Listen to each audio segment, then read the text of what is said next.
갈라디아서 2장 4절입니다. 이는 가만히 들어온 거짓 형제 까닭이라 저희가 가만히 들어온 것은 그리스도 예수 안에서 우리가 가진 자유를 엿보고 우리를 종으로 삼고자 함이로되 그리고 은밀히 들어온 거짓 형제들 때문이다. 이 은밀히 들어온 거짓 형제들 때문에 바울은 디모데 얘기를 할지 밑에 봅시다. 바울이 디모데에게 할례를 받지 못하게 한 이유가 있습니다. 바로 은밀하게 들어온 거짓 형제들 때문이었습니다. 거짓 형제들은 자신을 밝히지 않고 은밀하게 들어온다고 했습니다. 거짓 형제들은 자신이 알려지는 것을 두려워합니다. 자신들의 정체가 밝혀지면 자신들이 성취하려는 일들이 이루어지지 못할 수 있기 때문에 은밀하게 들어오는 거죠. 그러므로 거짓 형제들은 자신들을 철저히 감추고 형제들에게 접근하는 특징이 있습니다. 요즘 흔히 이단들의 특징이 이와 같다고 할 수 있습니다.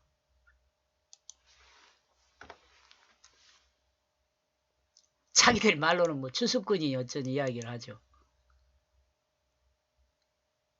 이단들은 예수 믿는 사람을 지옥으로 끌고 들어가요.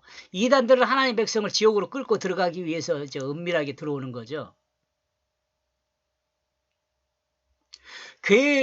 교회에 모르게 잠입하여 신앙이 좋은 것처럼 한다고 합니다. 그러나 발톱을 드러내어 교회를 비방하고 목회자를 비방하여 교회를 혼란에 빠뜨리는 일을 행하는 것이 이단들입니다. 교회만 무너뜨리는 것이 아니라 하나님의 백성을 구원받지 못하게 하는 사탄의 역할을 하는 거죠. 이단들은 사탄의 역할을 해요. 거짓말 하는 거니까. 기본이 깔려 있잖아요. 거짓말이 기본이 깔려 있어요. 거짓이.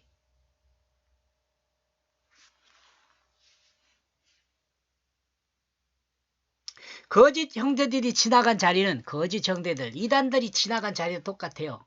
거짓 형제들이 지나간 자리는 아픔의 상처의 흔적이 남습니다. 거짓 형제들에게 상처를 남기고 떠나기 때문입니다. 이단이 지나간 자리도 상처와 그 흔적이 드러납니다. 바울은 이 거짓 형제들 때문에 디모데에게 할례를 받지 말라는 것을 강력하게 주장하여 디도도, 디모데가 아니라 디도입니다. 디도로 하여금 할례를 받지 않도록 했습니다. 그렇다면 할례와 거짓 형제들과 어떤 관계가 있을까요? 은밀하게 들어온 그들은 누구든지 우리의 그 자유를 엿보고 거짓 복음을 증거하는 자들이 바울이 증거한 그리스도 복음을 믿는 자들을 볼 때 거짓 이 복음을 증거하는 자들이 바울이 증거한 그리스도 복음을 믿는 자들을 볼 때 이들이 누리는 자유는 잘못된 자유라고 말하죠. 진정으로 하나님을 믿는다면 할례를 행하고 율법을 지키면서 그리스도 복음을 믿어야 정상인 것이라고 말을 합니다. 정상인 것으로 말을 합니다. 그리고 지적을 하죠.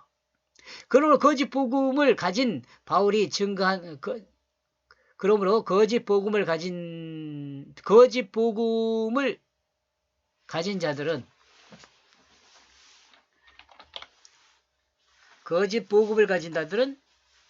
바울이 증거한 복음을 믿는 자들을 공격할 기회를 엿보고 있습니다. 공격할 기회요.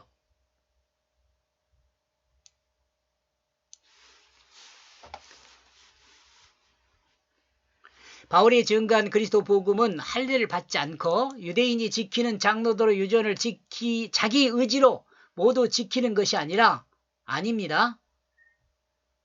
율법을 지키고 할례를 행하는 것이 아니에요. 지금 여러분 또 여기 앞에서도 제가 설명을 했습니다만 여기까지 읽고 나서 할게요. 그러므로 가만히 들어온 거짓 형제들이 바울의 복음을 듣고 행하는 이방 그리스도인들을 엿보고 있습니다.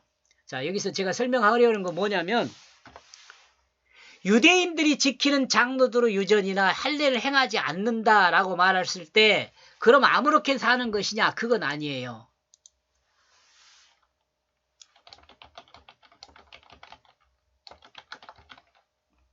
그 마음이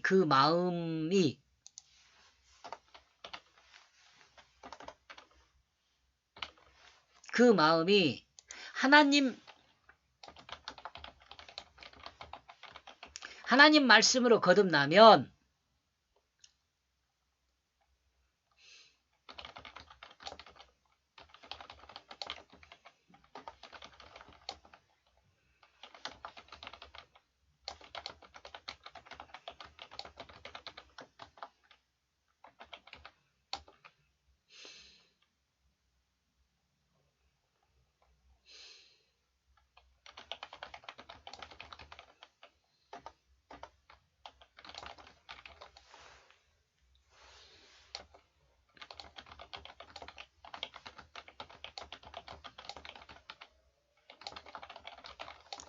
자, 이런 말이에요.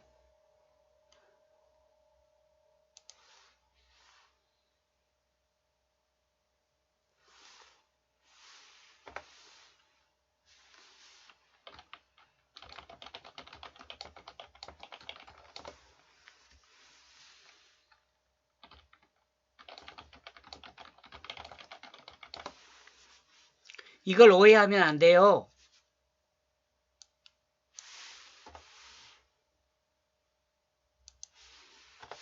이걸 오해하면 안 됩니다. 이같이 말하는 것은 그 마음이 하나님 말씀으로 거듭나면 말하는 그것은 하나님 그 마음이 지금 그리스도 복음을 믿는 자의 마음이에요.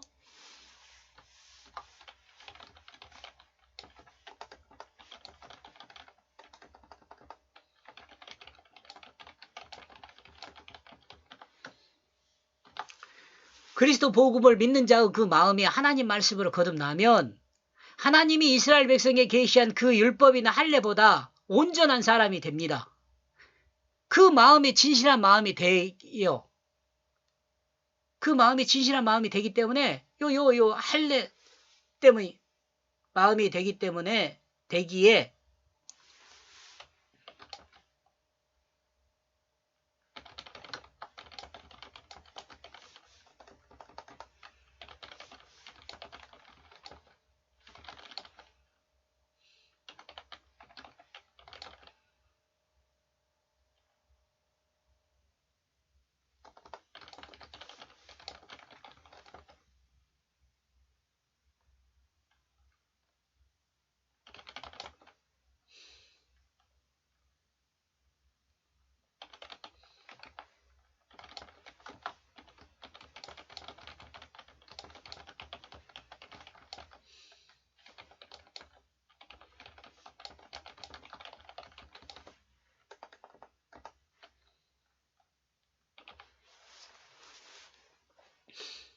자 다시요.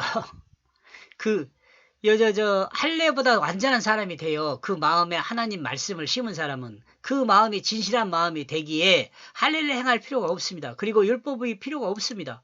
이는 율법을 계시한 그 하나님이 그 마음에서 그를 다스려 주기 때문입니다. 이해가죠? 그러므로 가만히 들어온 거짓 형제들이 바울의 복음을 듣고 행하는 이방 그리스도인들을 엿보고 있습니다. 이거 이제 앞에서 설명한 내용이고요.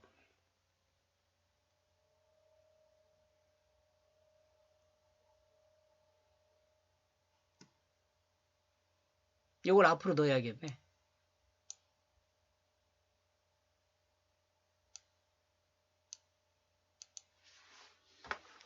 이렇게 되면 될 것 같습니다.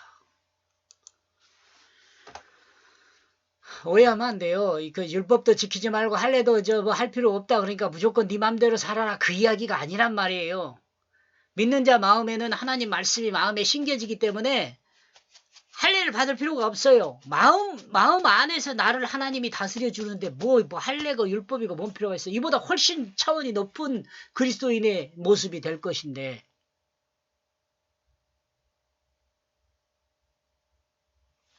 하나님이 내 마음 안에서 나를 다스려 주는데 하나님이 주가 되어서 나를 사용하는데 이 율법이라는 거라든가 할례가 뭔 필요가 있겠어요.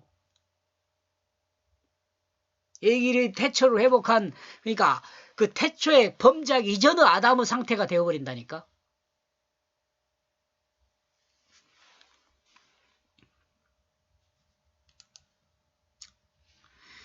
우리들이 가진 어떤 것을 예수 그리스도 안에서 바울이 전한 복음을 믿는 자들의 자유는 유대의 전통에서 시작된 것이 아니고 예수 그리스도를 통한 은혜에서 시작된 것입니다. 비록 구약 성경을 통해 계시된 것이지만 그 계시는 실제의 그림자입니다. 그 모형입니다.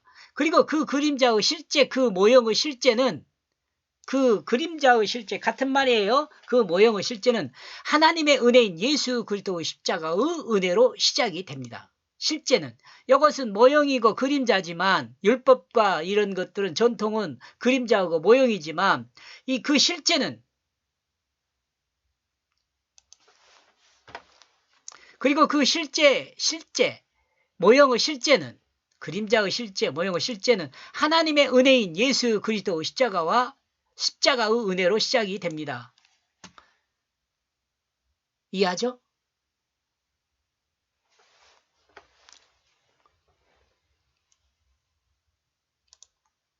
그러므로 유대인들이 따르는 유대교와 이방인이 따르는 기독교는 그림자와 실제의 차이로 볼 수 있어요.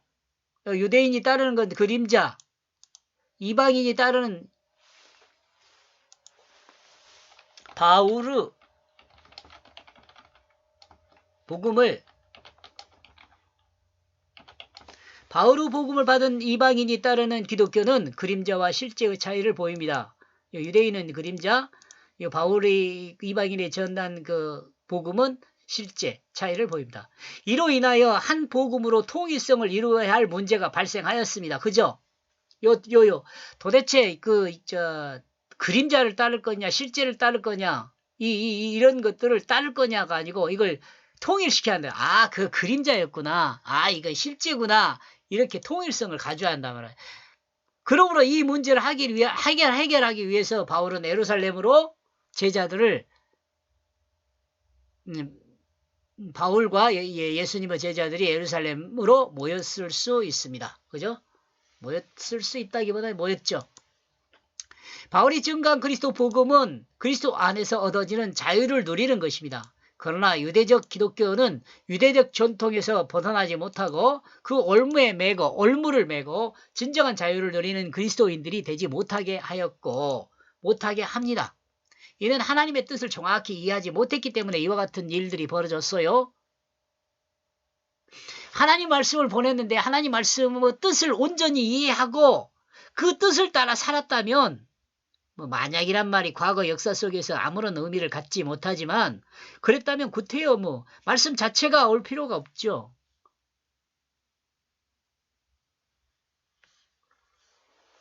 이 시대에 나와 여러분이요 성경 말씀을 정확히 하나님 뜻으로 이해하고 행한다면요 하나님의 나라가 온전하게 이루어져요. 자, 계속 갑니다. 그러나 예수 그리스도 복음의 기득권은 유대교적 기독교인들이 가지고 있습니다. 그러죠? 그러나 이 시대, 당시대 그러나 당시대 그때요. 당시대에 예수 그리스도 복음의 기독권은 유대적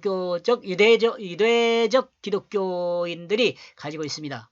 그러므로 유대 기독교는 이방인이 기독교로 개종한 사람들에게 유대교적 기독교를 믿는 믿음이 기독교 방식으로 정착할 수 있도록 전수하려는 의지가 있었죠. 좀 복잡하네요. 말이. 두 개를 이렇게 서로 이렇게 왔다 갔다 하면서 설명을 하다 보니까 복잡해진 것 같아요. 다시 한번요. 그러므로 유대 기독교는 이방인이 기독교로 개종한 사람들에게 이방인에서 기독교로 개종한 사람들에게 유대교적 기독교의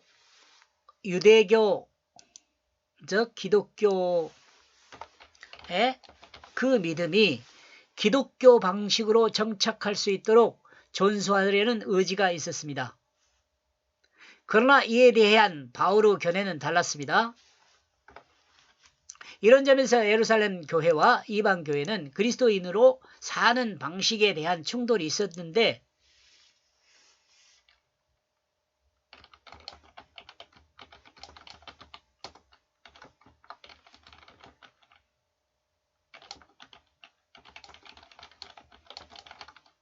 이런 것 때문에 이제 이를 정리하기 위해서 예루살렘에 모인 것으로 볼 수 있어요. 아마 초기 기독교 신학적 최초의 충돌이었을 것으로 봅니다. 이것도 또한 조금 베드로 이야기가 자꾸 여기 있어요. 신학적 충돌.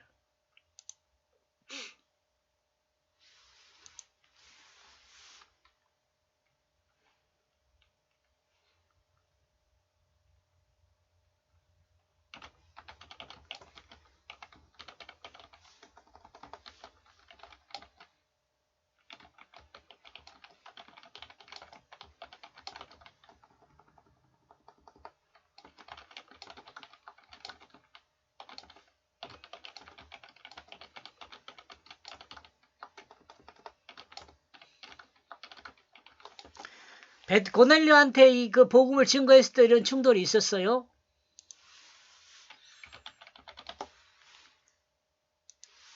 지금 제가 이렇게 쓰고 있는 거는 신학적 최초 충돌이었다 이런 말을 할 최초라고는 뺍시다. 빼. 최초라고 볼 수가 없어. 아마 초기 기독교 신학적 충돌의 한 부분으로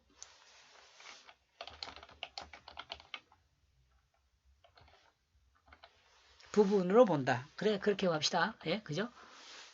최초는 뭐 아마 부분으로 봅니다. 그리스도 안에서 얻어지는 자유에 대한 유대 기독교인들의 간섭은 바울이 17년 동안 달려온 선교 사역을 무너지게 할 수 있었습니다. 이런 이유로 바울은 바나바와 디모데를 데리고 바나바는 읽고 설명합시다. 데리고 예루살렘에 입성합니다. 여기서 바나바는 누구예요? 유대인이에요. 유대인 중에서도 레위인이에요. 레위. 이 바나바라고 쓰고 있는 선생의 아들인데 이것은 요셉이라는 이름을 갖고 있어요. 요셉.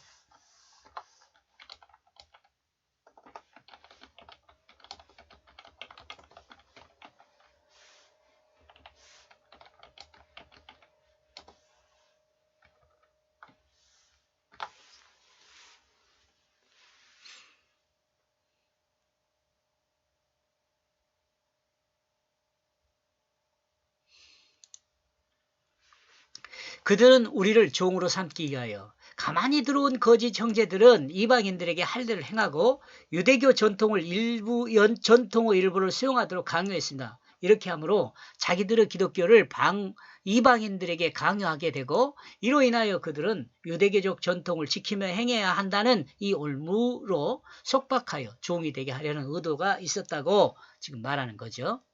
바울은 이에 대해 가만히 있지 않았습니다.